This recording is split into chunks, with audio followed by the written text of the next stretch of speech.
Yamiche Alcindor. We are continuing the conversation we had on the broadcast and digging into the GOP's claims about critical race theory and history. To be clear, again, Virginia schools do not teach critical race theory, but during this week's elections, misinformation about the subject turned schools and the Virginia governor's race into cultural war zones. Many, including white suburban voters, are energized by anger over what they think their students and their children, I should say, are being taught. CRT seeks to divide our children and define them solely through their race and identity. I think you know this already. I think we all know this already. First, I would like to say that it is so important for all our children to be seen and represented. There should be a diverse environment and representation of religion, gender, economic status, race, and sexual orientation in education through books and discussions. A small group of parents should not dictate what books are in our libraries. Rhetoric at these school board meetings not only harms our students, but fuels hate and hate-filled violence, and it must stop.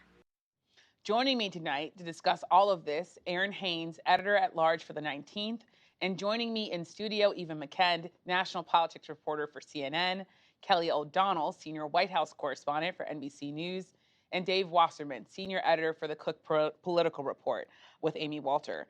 Errin, I want to come to you first. Talk a bit about sort of how what we're seeing play out in school boards and across the country, how that connects to our history. I wonder in some ways whether or not you feel like we've been here before, especially as someone who's covered race and covered history as you have. Well, it is absolutely connected to our history. The issue of parents' rights was front and center in our public school system when you saw states like Virginia bucking desegregation in the wake of the Brown versus Board decision. We saw after the Civil War ended, you had the Daughters of the Confederacy that were literally attempting to rewrite history, right? In trying to reframe how that was going to be taught to our school children in the early 20th century.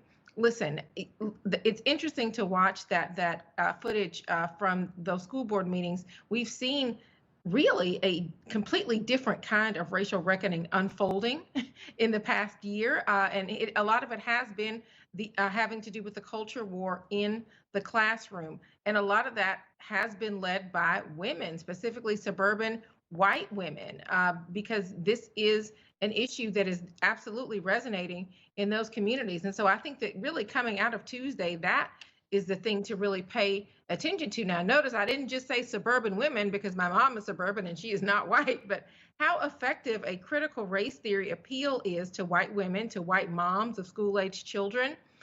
We've seen so much of this at school board meetings in recent months, these moms that are furious about, again, the false threat of critical race theory being taught to their children, and whether that some of the anger that we're seeing in that footage translates into political activity beyond Tuesday night is something that I think that we have to continue to watch.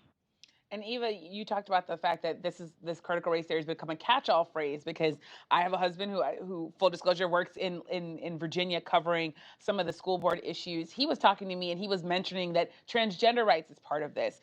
You also looked at this, parents have become increasingly angry about COVID mandates, right? So this is not just about race, it's about a bunch of other sort of personal freedom as the catch-all phrase that people are using. I wonder what you make of this atmosphere and what it means for the future of politics. Well, I think you hit it right on the nose, Yamiche. You know, I would speak to people, I would speak to voters, primarily at Youngkin rallies.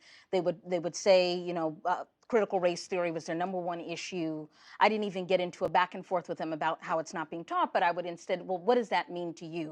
And they said, oh, well, they're having the kids start to do their pronouns.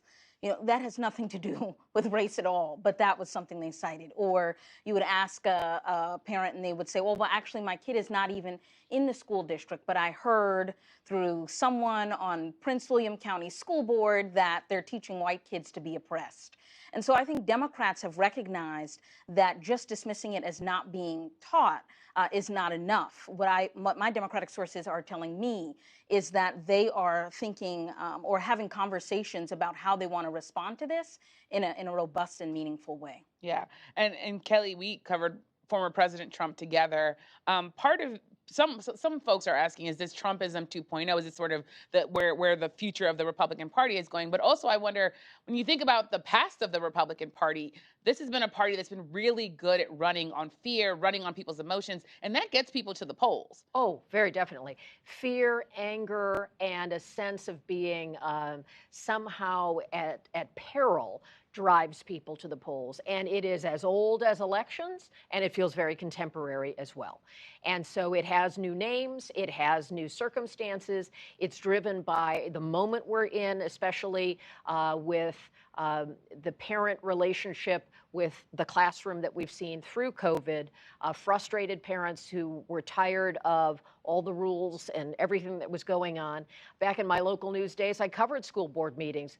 They were always interesting, but they were never the hotbed that they have become now. Dragged out, you're saying? Yes, and it really is a reflection of what's happening in communities, and it's an important thing to listen to what is there. Yeah. And as you're saying, Democrats, frankly, both parties need to listen to what is being said and what it means to the people saying it. If the terms aren't quite accurate, the emotions underneath it really are reflecting something. And that's what they need to address with their policies and with how they're communicating to voters, because those anxieties are real and they're very provocative in terms of turning out voters. But keep in mind when this issue started popping up. Back in the spring, American voters were actually in a pretty good mood over stimulus checks arriving in their mailboxes and the vaccine rollout. We were going to return to normal, remember that? And so Republicans needed an issue, even if it was a manufactured one, to latch onto. But what's happened now is that Democrats, it's easy for them to dismiss this as a phony issue, but they dismiss it at their own peril. And one Democratic advisor in Virginia told me the other week that, you know, if he were advising Terry McAuliffe, he would have tried to seize the conversation back by running on a plan to raise teacher pay and try and bring the education issue back into Democrats' corner. The problem for McAuliffe was that since he had already been governor, it was hard for him to convince voters that he would be doing something that maybe he failed to do over the 4 years of his term. And Dave, that's a good point that you bring up. And I wanted to ask you a little bit about sort of where the numbers tell us, what are the possibilities? Is there wiggle room? Because it feels like in this atmosphere, it's going to be really, really, really hard for Democrats to have some wins here. Maybe, of course, 2022, 2024, they're far away, maybe not that far. But when you look at the numbers, what if you were talking to Democrats or Republicans, to explain a little bit what you're seeing in the data here and what the wiggle room could be? Yeah, so when you look at the down ballot, the fact that Republicans were able to recapture the House of Delegates 52-48, even by winning some suburban seats, Democrats probably have to move more resources to defense and understand this is going to be a very difficult election cycle in 2022, particularly with redistricting. One thing that we touched on was the John Lewis Voting Rights Act. The implications for our next elections are huge because this is a redistricting cycle. And because that act is unlikely to become law, it means there's not going to be a pre-clearance process where the Justice Department gets to approve lines that are drawn by mostly Republican legislatures in the South. And already we've seen Republicans in North Carolina partially dismantle a historically black district in the northeastern part of the state. It's going to be up to courts in a lot of states to decide how these lines go, and that's going to determine the battlefield in 2022 and beyond. Yeah, and North Carolina it's the same place where a judge said that Republicans were targeting black voters with surgical precision. Errin, talk a bit about, I'm wondering about the moderate candidates that we're seeing in the Democratic Party rise up. I'm thinking of Eric Adams in New York talking about, as he's a former police captain, he was also talking about sort of working class folks. And he was talking to working class folks of color going into the Bronx, going into other boroughs. What lessons, if at all, do you think Democrats think or want to take away from a race like Eric Adams? Well, Eric Adams, certainly somebody who had law and order bona fides with folks being, with all the hand-wringing that we saw in 2020 over the whole defund the police conversation. Well, somebody like Eric Adams he kind of neutralizes that, right? Like you've got Val Demings running for Senate down in Florida, also former sheriff of Orlando. She's somebody that has credibility in the criminal justice arena. You've got black lawmakers who were able to win in 2018 in districts that were not minority districts. I'm thinking about people like Lauren Underwood in Illinois, Johanna Hayes in Connecticut, Lucy McBath in Georgia, if she can hold on to her district, depending on what Georgia does with its recently released redistricting maps that they are haggling over even as we speak in a special session.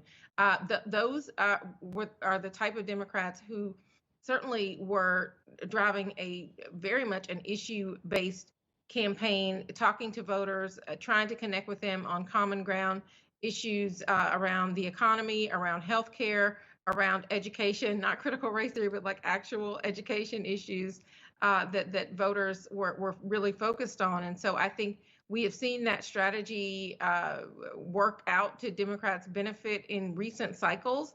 And I think that on that especially at the congressional level, you're going to see that kind of happening again. But I think you're going to see the critical race theory piece continue to play out at the state level in the same way that voter suppression was kind of sweeping state legislatures. You had Governor Kay Ivey banning critical race theory recently. When Glenn Youngkin takes office, he's vowed to ban critical race theory on day one.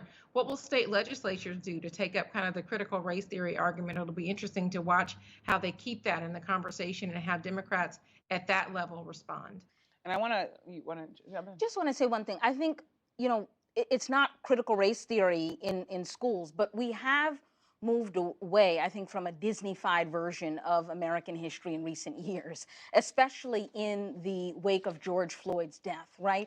We are now talking not about Rosa Parks sat on a bus, Dr. King gave his I Have a Dream speech, kumbaya, amen. We're actually now talking about the history of racism in America in a substantive way.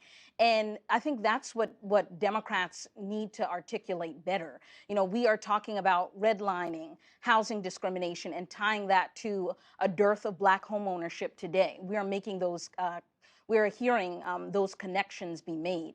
And so I think that is important for the discourse. And all of those conversations are not critical race theory. Yeah, and Kelly, people also had a year to hear what their children were learning. We had a year where parents literally were their students' teachers, their children's teachers, and that also impacted the way that people saw this. They realized that the Christopher Columbus that they learned about with the pretty little song, that Christopher Columbus lesson is out the door, and that now they're having to deal with the Christopher Columbus that murdered Native Americans, and that's being taught.